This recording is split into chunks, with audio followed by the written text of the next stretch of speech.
کھیل کود تماشے ہونے والے جو ہیں اور ہو رہے جو ہیں ان کا تذکرہ کیا، اور فرمایا وما هذه الحیات الدنیا الا لهو ولعب، یہ چند دیر کی بات ہے. یعنی انسان کتنی دیر کھیل سکتا ہے؟ 1 گھنٹہ 2 گھنٹے، یہ چند دیر کی بات ہے. وَإِنَّ الْآخِرَةَ لَهِيَ الْحَيَوَانُ، اصل زندگی ہی آخرت کی زندگی ہے. لَوْ كَانُوا يَعْلَمُونَ، کاش کہ انہوں نے جان لیا ہوتا. اس سورت کے آخر میں اللہ تعالیٰ ایک آیت میں اللہ تعالیٰ ارشاد فرماتے ہیں کہ وَالَّذِينَ جَاهَدُوا فِينَا لَنَهْدِيَنَّهُمْ سُبُلَنَا وَإِنَّ اللَّهَ لَمَعَ الْمُحْسِنِينَ، کہ جن لوگوں نے ہمارے لیے جن لوگوں نے جہاد کیا، تو اس کا مطلب یہ ہے جہاد سے 2 مطلب ہوتے ہیں. ایک تو جہاد سے مراد قتال فی سبیل اللہ ہوتا ہے، اور ایک جہاد سے مراد جد و جہد کرنا ہوتا ہے. اللہ تعالیٰ نے دونوں کو ذکر کیا ہے، دونوں معنی مراد لی ہیں.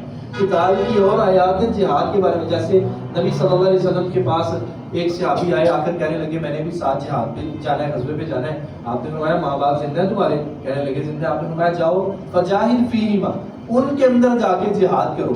یعنی اللہ کی اطاعت پہ کار بند رہنا یہ بھی جہاد ہوتا ہے. اللہ کی اطاعت کو اختیار کر لینا یہ بھی جہاد ہوتا ہے. اللہ تعالیٰ نے فرمایا والذین جاہدوا فینا، جن لوگوں نے ہمارے لیے ہمارے راستے میں جد و جہد کیا ہے، جہاد کیا ہے، لنہدینہم سبلنا، ہم اپنے راستے ان کے لیے کھول دیتے ہیں. ہم ان کی ہدایت جو ہے نا، ان کو ہدایت دے دیتے ہیں اپنے راستوں کی. ہم اپنے راستے ان کے لیے آسان کر دیتے ہیں. وَإِنَّ اللَّهَ لَمَعَ الْمُحْسِنِينَ، اور یقیناً اللہ تعالیٰ احسان کرنے والوں کے ساتھ.